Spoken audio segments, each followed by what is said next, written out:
As I've said in previous episodes, the only justification for war is to bring about a just and lasting peace. Now, that's not just my own opinion, it's the consistent teaching of the just war theory. St. Augustine, St. Thomas Aquinas, and General William Tecumseh Sherman each proposed that attaining peace must be the central aim of war. But what is that peace, and how do we get to it? And that's the subject of this episode of The Ancient Art of Modern Warfare. Welcome to The Ancient Art of Modern Warfare. I'm Christopher Mayer, Colonel, U.S. Cavalry retired. These podcasts address what I think every citizen should know about war, peace, and everything in between. This is the final summary episode of this podcast series, the difference between ending war and making peace. In the book of the prophet Jeremiah we read, "They have treated the wound of my people carelessly, saying, 'Peace, peace,' when there is no peace." True peace must address the wounds which generated the war. When one side achieves its war aims and the other side determines that it is no longer cost-effective to continue the war, peace should follow.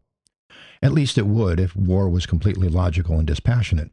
Don't get me wrong, waging war has a logic to it, and ignoring that logic leads to defeat. In pursuing peace, we must consider that the political elite that directs the war and the people of that country may be both passionate and illogical in their desired outcomes of any war. Further, even should logic prevail, ending a war and establishing peace are two different things. Ending hostilities is merely a necessary precondition of peace. So, what do we need to achieve that first step, ending hostilities? To begin, just as war requires that both sides must agree to fight, ending a war requires both sides to want to stop fighting. Now, you might say this is obvious. I look at the reality of recent wars and conclude that it's anything but obvious. Clausewitz described reasons that will lead both sides to want to stop fighting, at least for the moment. In addition to one side achieving its objectives and the other side being unable to continue to fight, there is the condition when both sides determine that victory is improbable, or that they are unable to continue the fight. Although both sides want to stop fighting, this is not peace. If the war came about due to a perceived injustice on the part of one or another of the parties to the conflict, then peace relies upon restoring that sense of justice. Thomas Hobbes maintained that peace is not the natural state of man. Just peace is even more unnatural. It is something that needs to be constructed. Without a sense of justice by all parties, the cessation of hostilities is not peace, no matter what politicians may say or the media may report. It is just a respite until one or another party believes it can resume armed conflict.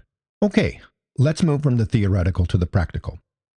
The truce agreed to by Israel and Hamas is hailed as a great victory by many.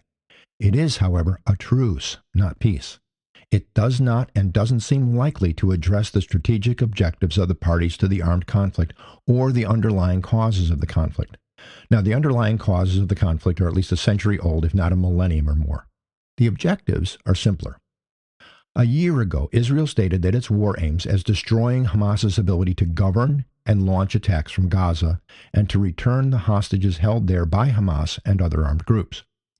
The current ceasefire agreement essentially admits to being unable to destroy Hamas, and the return of all hostages, both living and dead, remains in doubt.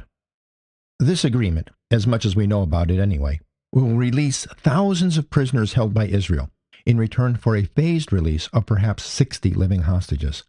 So, hostages, and taking hostages is a war crime, taken by force of arms, which is also a violation of international law, are only returned as a condition of Israel releasing thousands of prisoners who were convicted of various acts of terrorism.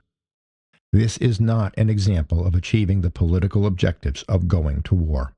Hamas has not achieved all its objectives either. It has, however, achieved one of them. In October 2023, the head of the Hamas Political Bureau in exile stated Hamas's objectives as expelling Israel from Jerusalem, from the Al-Aqsa Mosque, and the release of our prisoners from the jails of the Zionist occupation. So they got one. But achieving one of the October 7 objectives doesn't mean that Hamas abandoned the other objectives.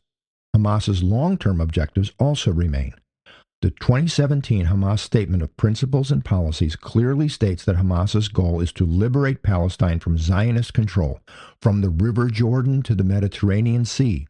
In a report for the American Enterprise Institute on October 7, 2024, Brian Carter wrote that Hamas and Iran saw the October 7 attack as the first of a series of blows ultimately leading to the collapse of Israel as a government and as a state. The current truce provides an opportunity for Hamas to rest, refit, and prepare for the second of their planned series of blows. Peace in Ukraine also seems remote. Both sides seem to be willing to carry on fighting.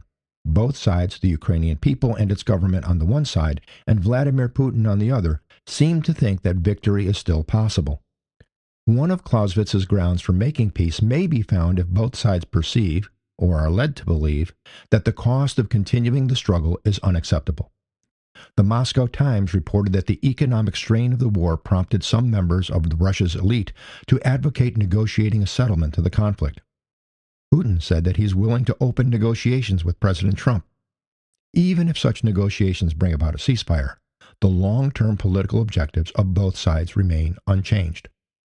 In the past few weeks, Putin said that Russia will continue to fight until all its objectives are met, which he continues to describe as denazification, demilitarization, and Ukraine's neutral status. Further, Putin insists that he will not give up any of the territory Russia seized in 2014 or since February 2022.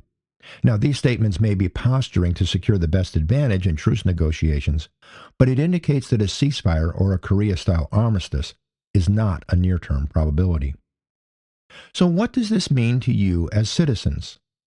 First, to understand a war or any armed conflict, ask what the war is about, and specifically, what does each side intend to achieve by it? This may not always be obvious. Usually, one side, most often the aggressor, will try to justify its actions. This justification may or may not be the real political motive of the war.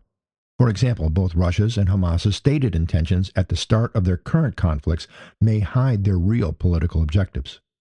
For this, you'll have to go back to what was said some time before the most recent armed conflict broke out. For example, Hitler's real objectives in World War II were stated in Mein Kampf, not in his declaration of war against Poland. Next, in any push for a ceasefire and even in post-conflict negotiations, look to see if the root causes of the war will be addressed. Ceasefires, truces, and even military victory do not put an end to the causes of the conflict.